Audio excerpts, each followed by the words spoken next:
बिस्मिल्लाहिर्रहमानिर्रहीम। अस्सलाम वालेकुम यूट्यूब फैमिली, क्या हाल है? उम्मीद है आप लोग सब खैरियत से होंगे।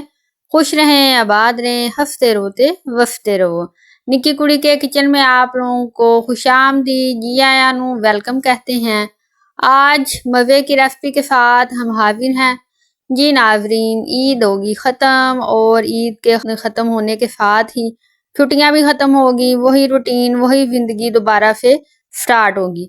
बस सब कुछ बदला है बट एक चीज नहीं बदली। वो क्या है? वो है जी गर्मी। हाँ जी, गर्मी जो है वो दिन ब दिन बढ़ती ही जा रही है। मैंने कहा चलो जी, गोश्त तो बहुत खा लिया सब लोगों ने, तो अब हम अपनी रूटीन पे, अपने खानों पे दोबारा वापस आ जाते हैं। तो फिर मैंने बनाया इमली और आलू बहारे का शरबत, जो कि गर्मी का तोड़ है और ठंडक का एहसास दिलाता है। इमली और आलू बहारे को हमने ले लिया, उसको साफ करके तो भिगो दिया।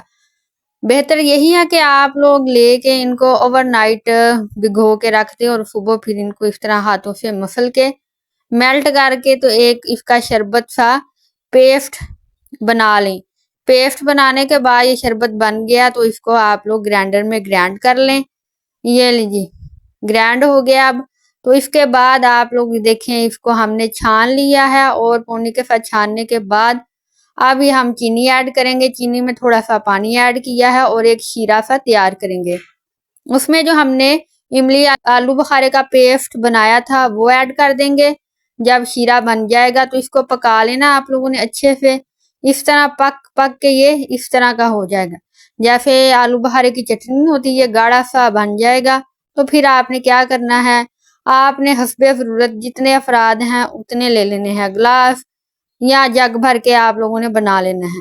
हम घर में 3 अफराद हैं तो मैंने फिर 3 बर्तन लिए हैं और 3 गिलास इमली और आलू बहारे का शरबत मैं तैयार करने लगी हूँ। ये देखना आपने, इस तरह से आपने जो मिक्सचर बनाया है, जो आप लोगों ने गाढ़ा शीरा या शरबत बनाया है इमली आलू बहारे का, वो लेके तो आपने उसको डाल देना है।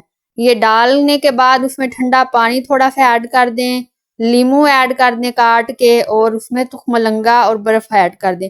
कितना ही मज़ेदार और ठंडा ठार शरबत जो है वो तैयार हो गया है। और आप अपनी गर्मी को भगाएं और मुझे सब्सक्राइब कर दें। इस वीडियो के एंड पे आपको मिल जाएगी चटखारा बोटी की रेसिपी, वो जरूर देखिएगा।